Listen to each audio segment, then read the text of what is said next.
جب حالات بہت کٹھن ہو گئے مکہ المکرمہ کے اور اللہ کی طرف سے ہجرت کا حکم آنے والا تھا، تو حضرت ابو بکر رضی اللہ تعالی عنہ کو حضور نے کہا کہ اے ابو بکر تیار رہنا، امر الہی کے آتے ہی ہم اس شہر کو چھوڑ دیں گے۔ اور پھر وہ وقت آیا کہ جب کفار نے حضور کے گھر کا محاصرہ کر لیا، آقا کریم علیہ السلام کو معاذ اللہ شہید کرنے کے ارادے سے ارد گرد جمع ہو گئے۔ آقا کریم علیہ السلام نے ہاتھ میں خاک پکڑی اور سورہ یاسین پڑھتے ہوئے ان کی آنکھوں میں جھونکتے ہوئے حضور گزر گئے اور انہیں پتہ بھی نہ چلا، اور وہ مکان کا محاصرہ کیے ساری رات کھڑے رہے۔ صبح بستر سے حضرت علی المرتضیٰ اٹھے، اللہ اکبر۔ تو آقا کریم علیہ السلام نکل گئے اور حضرت ابو بکر صدیق کے گھر تشریف لے گئے۔ اب دروازے کو دستک دینے لگے تو آواز آئی، حضور میں حاضر ہوں۔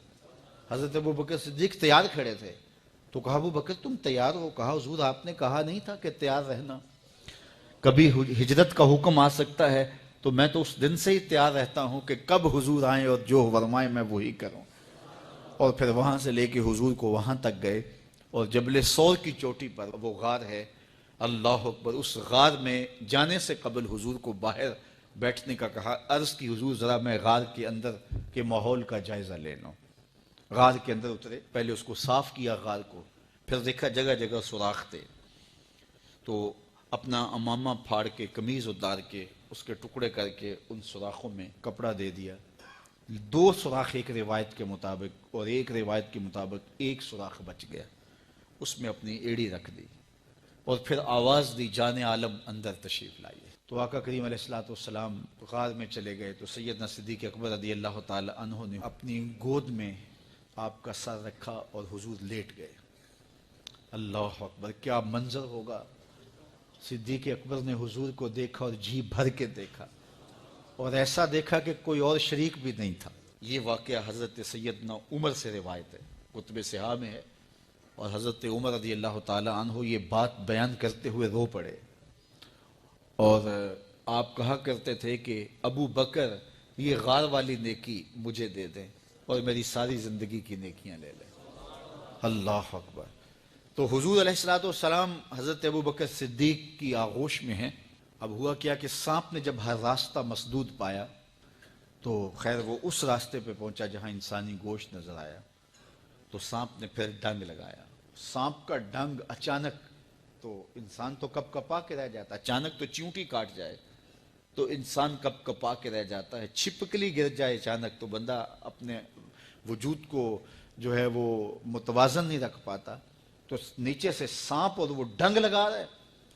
لیکن لفظ سنیے، یہ حضرت عمر کی روایت ہے کہ حضرت سیدنا صدیق اکبر نے اپنی ٹانگ کو جنبش نہیں آنے دی، مخافت ان یتنبہ رسول اللہ، اس ڈر سے کہ کہیں حضور بیدار نہ ہو جائے۔ ساری توجہ ادھر رہی، بے اختیار آنکھوں سے آنسو ڈھلک پڑے، درد کی شدت اتنی تھی، اور آنسو گرے تو حضور کے رخسار پہ۔ آقا کریم بیدار ہو گئے۔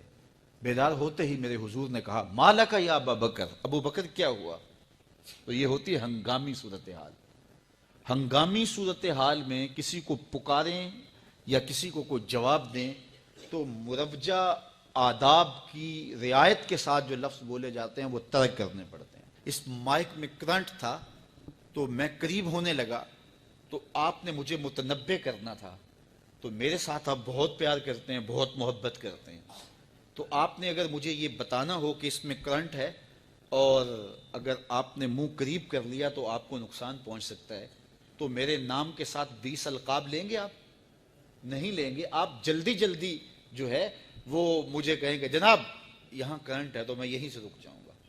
یہ تو ہے کہ آپ میرے لیے کر رہے ہیں، اور اپنے لیے کسی کو پکاریں تو پھر بھی یہی بات ہے۔ اللہ اکبر۔ اب حضور نے جب کہا نا مالک یا ابا بکر، ابو بکر کیا ہوا، تو اب ہنگامی صورتحال تھی نا، تو فوراً کہتے لدغت، ڈسا گیا، مجھے سانپ نے ڈس لیا، فوراً یہ کہتے نا۔ لیکن حضرت ابو بکر تیری محبت پہ قربان، کائنات میں آپ نے ایسا عاشق نہیں دیکھا ہوگا، سانپ ڈنگ پہ ڈنگ لگا رہا ہے اور ٹانگ شل ہو گئی ہے، زہر سرایت کر گیا ہے۔ حضرت ابو بکر نے جواب دیا، لدغت فداک امی و ابی یا رسول اللہ، حضور میری ماں بھی آپ کے قدموں پہ قربان، میرا باپ بھی آپ کی راہوں پہ نچھاور، مجھے سانپ نے ڈس لیا ہے۔ تو اس مشکل وقت کے اندر بھی ادب کا کرینہ نہیں چھوڑا۔